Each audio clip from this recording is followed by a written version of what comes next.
আসসালামু আলাইকুম। আশা করি সবাই অনেক ভালো আছেন। আজ আপনাদের সাথে ডিম কোরমার রেসিপি শেয়ার করব।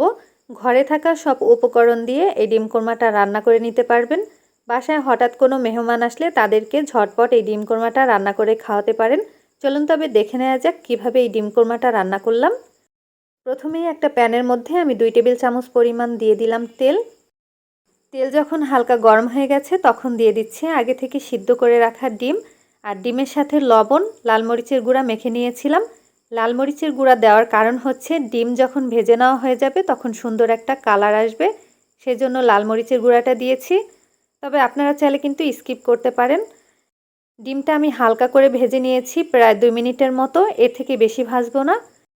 একই তেলের মধ্যে আমি আরও 2 টেবিল চামচ পরিমাণ তেল দিয়ে দিলাম। এখন দিয়ে দিচ্ছি হাফ কাপ পরিমাণ পেঁয়াজ কুচি। ডিম কোরমায় পেঁয়াজের পরিমাণটা কিন্তু একটু বেশিই দিব। পেঁয়াজটা এখন ভেজে নিব, তবে খেয়াল রাখতে হবে পেঁয়াজগুলো যেন পুড়ে না যায়।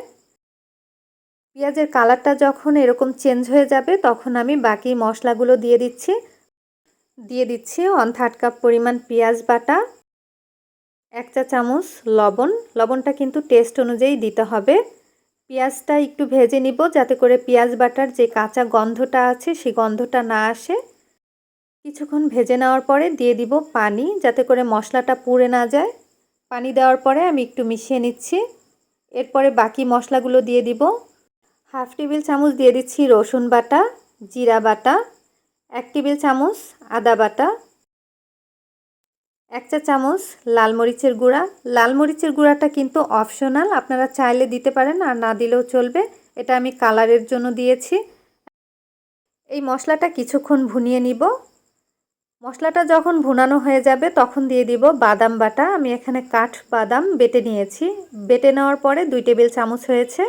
তেজপাতা দিয়ে দিলাম একটা, 3টা এলাচ, 1 টুকরো দারুচিনি।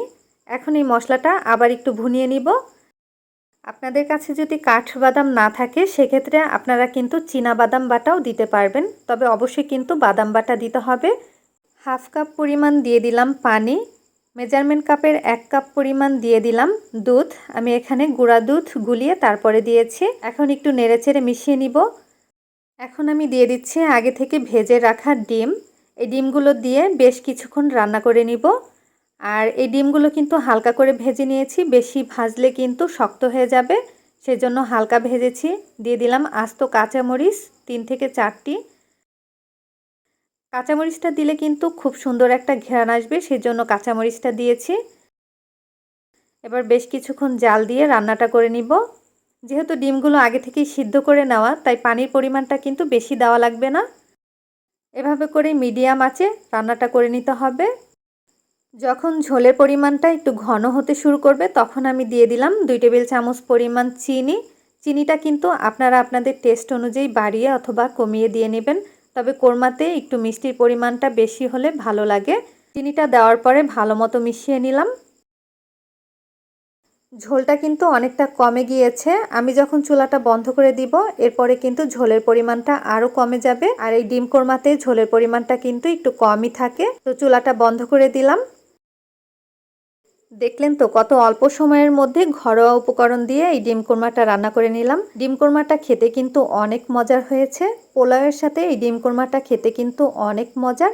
আশা করছি ভিডিওটি আপনাদের কাছে ভালো লেগেছে। ভালো লাগলে অবশ্যই বাসায় ট্রাই করবেন। আর কেমন হলো আমাকে কমেন্ট করে জানাতে ভুলবেন না। আবারও হাজির হব নতুন কোনো ভিডিও নিয়ে। সবাই ভালো থাকবেন, সুস্থ থাকবেন। আল্লাহ হাফেজ।